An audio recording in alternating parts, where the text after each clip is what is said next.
বখতিয়ার খিলজির মাজারে পুজো দিলেন হিন্দু ও মুসলিম সম্প্রদায়ের মানুষজন। শুরু হলো সম্প্রীতির মেলা। কথিত আছে ইখতিয়ার উদ্দিন মোহাম্মদ বিন বখতিয়ার খলজি ছিলেন কুতুবউদ্দিন আইবকের বিশ্বস্ত সেনাপতি। তুর্কি সেনাপতির সবচেয়ে উল্লেখযোগ্য কৃতিত্ব বাংলায় মুসলিম শাসন প্রতিষ্ঠাতা করা। 1206 সালে ইখতিয়ার উদ্দিন মোহাম্মদ বিন বখতিয়ার খলজি তিব্বত আক্রমণ করেন, কিন্তু শেষে পরাজয়ের সম্মুখীন হয়ে মাত্র 100 সৈন্য সামন্ত নিয়ে গঙ্গারামপুরের দেবীকোটে ফিরে আসেন। তিব্বত থেকে ফিরে বখতিয়ার অসুস্থ হয়ে পড়েন। সে সময় বখতিয়ার খিলজির সৈন্য আলী মর্দান দ্বারা নিহত হন। নিহতের পর তাকে তার সেই আস্তানাতে সমাধিস্থ করা হয়। তখন থেকেই এলাকার বাসিন্দাদের কাছে বখতিয়ার খিলজি পীর সাহেব নামে পরিচিত হন। প্রতি বছর বৈশাখ মাসের বৃহস্পতিবার বখতিয়ার খিলজি মাজারে হিন্দু ও মুসলিম সম্প্রদায়ের মানুষজন পুজো দেন। নিয়ম অনুযায়ী এদিন থেকে পীরপাল গ্রামে বখতিয়ার খিলজির মাজারে শুরু হলো পুজো ও মেলা। সকাল হতে হিন্দু ও মুসলিম ভক্তরা ফল ফুল বেলপাতা দুধ বাতাসা খগড়া মুরগি দিয়ে মাজারের পুজো দেন। মানত হিসেবে মাটির ঘোড়া দেওয়া হয়। চতুর্থ বৃহস্পতিবার বখতিয়ার খিলজির মাজার চত্বরে বসবে সত্যপীরের গানের আসর।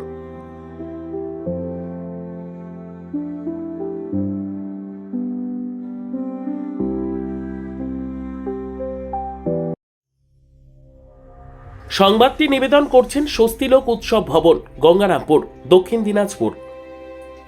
বখতিয়ার খাজিয়ারের বছর মাসে 2টা বৃহস্পতিবার পরে 2টা বৃহস্পতিবার বাজার লাগে, বুঝলেন?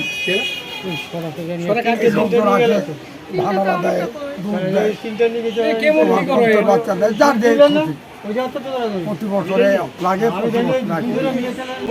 2টা বৃহস্পতিবার পরে 6টা বৃহস্পতিবার বাজার লাগে। এক মাস বৈশাখ মাসে যে এখন 4টায় বড় গাড়ি, এইবার 5টা পড়বে, কিন্তু পয়লা হয়েছে বুধবারে, এবার 5টা পড়বে, তাহলে 4টে করে পড়ে যায়, 4টা 5টা। এই বৈশাখ মাসে যেটা বৃহস্পতিবার পড়বে, কালে বৃহস্পতিবার। সর্বোত্তম সুযোগ সুবিধা রয়েছে আতিথেয়তায়। সুপরিচিত স্বস্তিলোক উৎসব ভবন অতিথিদের যে কোনো অনুষ্ঠানের জন্য উপযুক্ত ওয়ান স্টপ ডেস্টিনেশন। আমরা আপনার বিশেষ অনুষ্ঠানটিকে অবিস্মরণীয় করে তুলি। স্বস্তিলোক উৎসব ভবন, শিববাড়ি রোড, গঙ্গারামপুর, দক্ষিণ দিনাজপুর।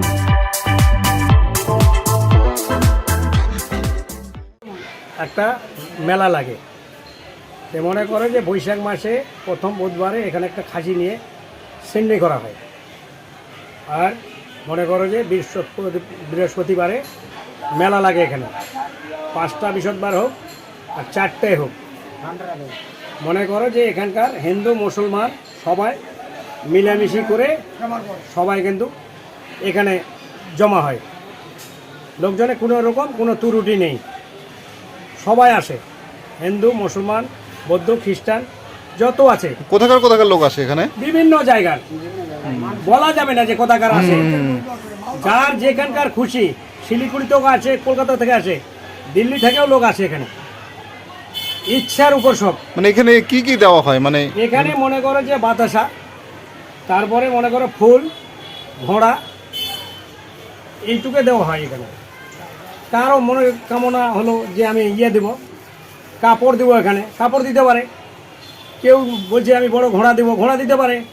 যার যেটা ইচ্ছা, ইচ্ছার উপর সমর্থ। এটা কাকো কোনো জুলুমবাজি নেই এখানে, বুঝতে পারলা?